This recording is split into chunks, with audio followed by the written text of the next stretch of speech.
When the husband came to her defense, ooh, I'm pretty sure he went against everything they stood for as a group. When I got this video request, I was like, should I really talk about this? Like, should I really? I would like to.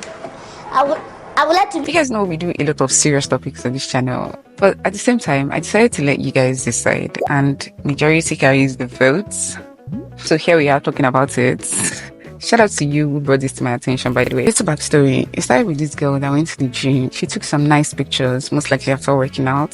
Then she decided to post it on Twitter. There were lots of comments, rightfully so. She's a pretty girl. Then there was this particular comment that was a bit too sexual in nature. It was very sexual. And a guy responded to that guy's comments with a subtle threat. Come to find out, the guy that actually responded to the other guy making the threat is her husband or her fiance. So in response to that, old tweets of the girl that she made some 5, 6, 7 years ago also resurfaced, and those tweets were quite sexual, overtly sexual in nature. Everything just went downhill from there. As much as I'd like to talk about the appropriateness or the lack thereof of the outfits she wore to the gym, I don't want to spend so much time talking about it. Remember 2 years ago, there was this actress that posted a video wearing traditional wrapper to the gym. I think she was trying to make a point that it's a double-edged sword. You're damned if you do, you're damned if you don't. So if you wear the appropriate gym wear to the gym, it's you asking for it because it tenders to the male gaze. And if you wear the traditional wear just because you want to not pander to men, you're not wearing the appropriate wear, so it's not functional, and in some case you're even local. So what I want to toggle at in particular is the toxicity and a deep-rooted issue pertaining to that platform called Twitter. If you notice, that platform is predominantly male. Or should I say, the voices that are the loudest on that platform are that of men. Every other day, they're the ones trending. And it's not like they're trending for something very profound, but very rarely do they get dragged on that platform. And don't quote me because I don't have statistics to back it up. But for a woman to trend on that platform, it is almost always that she's being dragged, or she's being set up, or they're talking about her body. It's really weird. Most of the men on there, Nigerian men, they have very chauvinistic values, and they have expectations of how Nigerian women in particular should portray themselves on there. It's like their voices are very loud, very, very loud. And that's why, if you noticed, most of the feminists on there, they've gone quiet. It's almost like they've been off that platform. I don't want YouTube to strike my video, but it's like they are not as loud as they used to be. And it's very interesting to see, because one would think a topic like this, you have feminists, Nigerian Twitter feminists, talking about it and maybe even coming to our defense and stuff like that. But I think they just learned the hard way to keep quiet. They just learned the hard way to keep quiet. And as a woman, for you to trend on that platform on your own, not because they're dragging you, it's almost like you have to pander to their very racy values, or you have to be a pick-me-sha. And for you to be a pick-me-sha, you have to go against your gender. Basically, be like Ruth Abokoku. Believe their values, conform with whatever it is that they are projecting outwardly for women.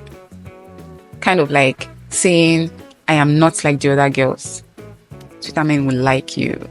Nigerian Twitter men will love you. The other thing is that when her husband came to her defense as regards those old tweets, Twitter men, it was like he crawled underneath their fingernails because they don't like that. One thing that Nigerian men have been able to get away with, and why it seems like they've been succeeding at keeping women in their place, is that they speak in one voice. Like, they all come together to say the same thing. So it's like when someone brings up this particular thing about women, majority of men agree, and almost perpetuate the same thing that the other person is saying, even if in their reality it might not necessarily apply, but they have to make it seem like it applies. So when the husband came to her defense, ooh, I'm pretty sure he went against everything that they stood for as a group. And when I say group now, I don't mean group based on friends. I mean group based on gender. It's just like me and other women seeing ourselves as a group because we are women. Yeah, so group in that aspect. It really crawled underneath their skin.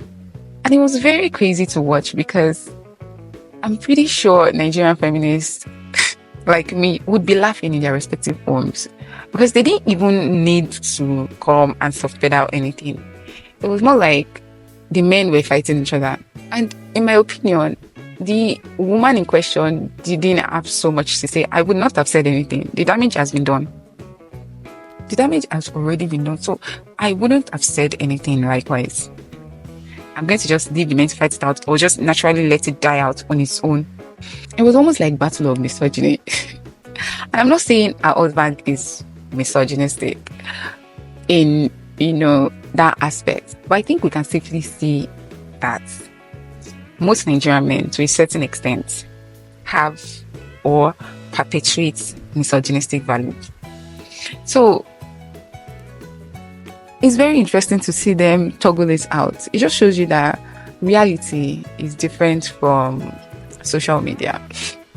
It was very interesting to see them go back and forth. And yes, I commend him as a man, defending his woman, standing up for her because she didn't need to prove anything to anyone. In my opinion, it was youthful exuberance. 80%, let me not be the one to judge, but I think most of the things she was saying, she didn't actually mean. And if you take a critical look at it, you would know that she didn't actually mean most of those things. But Nigerian men want to kind of put out this narrative that, yes, modern woman, yes, she's not supposed to find out. It's almost like they want, for them to have succeeded, they would have wanted him to just kind of like say, he's done this, that. They want to prove a point. So this just makes you know that it was never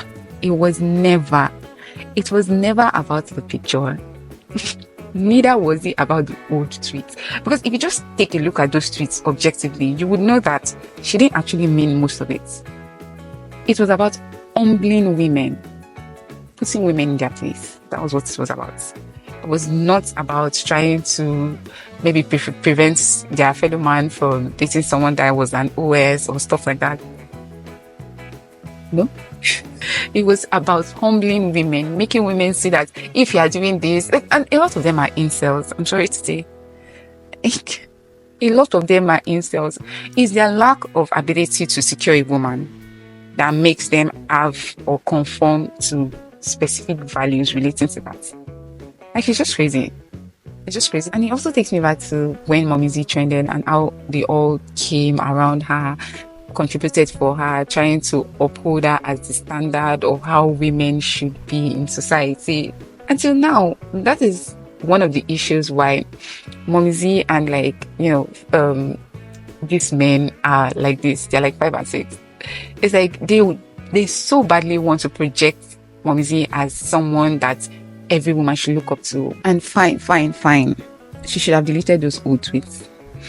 I'm just going to advise you, male or female, now that if you were in my generation, you were growing up in the 2010s and you grew up at the big age of social media, like when social media started becoming a thing and a lot of us were just very careless online, I'm just going to tell you now to go and delete your old tweets.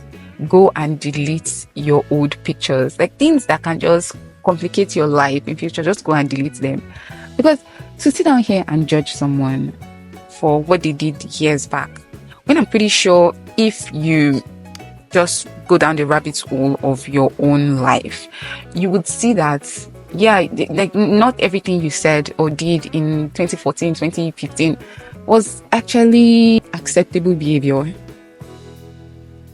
Please, I'm just going to advise everybody now to go and delete their old tweets, because this just reminds me of this. And yeah, it's not the same situation, but it reminds me of this time that this Nigerian guy was kind of unalived abroad, and a lot of black people were against him because of the tweets he made in 2010 or 2013, talking about how black women are this and that, kind of like upholding white women as a standard, and the white woman ended up unaliving him.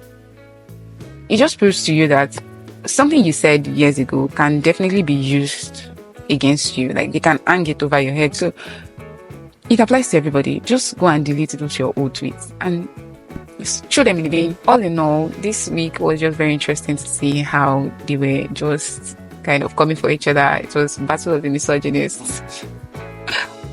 Well, yeah. If you guys want to see more videos like this, please let me know. I'll see you guys later. Bye. Follow me on Instagram. Follow me on Twitter. Follow me on TikTok. It's at Fati. And if you guys see videos like this, posts like this, you can send them my way on Instagram. I'll be very grateful for that. See you. Bye.